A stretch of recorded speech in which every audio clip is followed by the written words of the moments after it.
अस्सलामुअलैकुम वरहमतुल्लाहि वबरकातुहू। मैं हूं इमरान ख़ान और आप देख रहे हैं मेरे चैनल मोमन इस्लामिक। दोस्तों, वीडियो शुरू करने से पहले एक गुजारिश, अगर मेरी वीडियो अच्छी लगा करें तो इसको लाइक और शेयर कमेंट ज़रूर किया करें, इससे मेरी हौसला अफजाई होती है। तो चलें अपनी वीडियो का आगाज़ करते हैं। अक्सर दोस्तों के साथ ये मसला रहता है कि नमाज में खुशू और खुजू पैदा नहीं होती। इसकी क्या वजह है?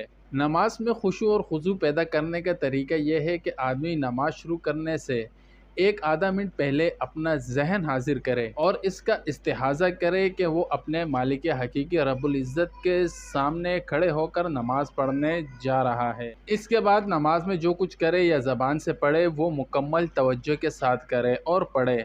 अगर हो सके तो तहज्जुद की नमाज में अल्लाह रब्बुल इज़्ज़त से दुआ करे।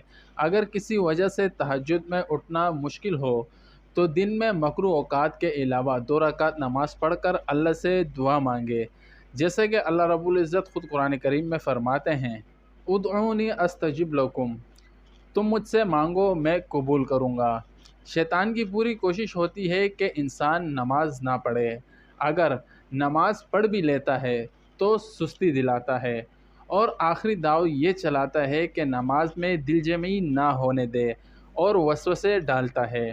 नमाज में अगर ख़यालात आएँ तो इन पर ध्यान देने के बजाय नमाज के अफ़ाल और जो कुछ नमाज में पढ़े इसकी तरफ तवज्जो रखने की कोशिश किया करें।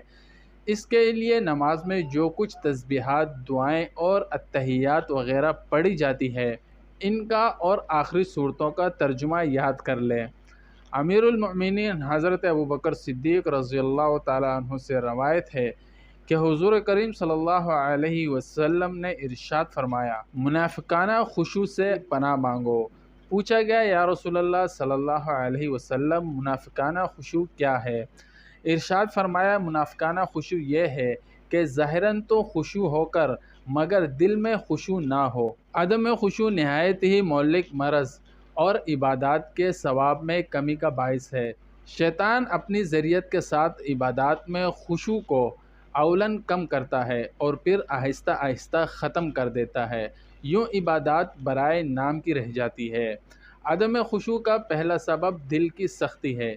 इसका इलाज यह है कि बंदा मौत को कसरत से याद करे। अदम खुशू का दूसरा सबब परेशान नज़रें यानी बिला ज़रूरत इधर उधर देखना है।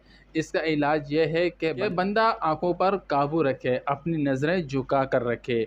ये तसव्वुर करे कि मैं बारगाह इलाही में हाजिर हूँ, मेरा रब मुझे देख रहा है।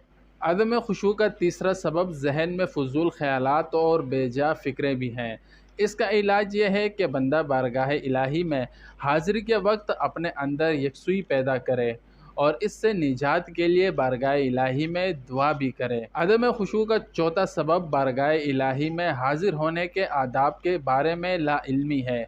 इसका इलाज ये है कि बंदा बारगाह इलाही में हाजिर होने के आदाब सीखे।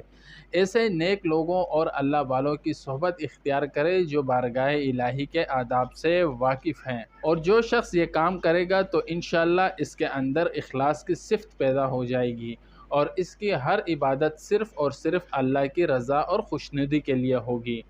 उम्मीद है दोस्तों ये छोटी सी वीडियो आपको ज़रूर पसंद आई होगी। वमा अलैना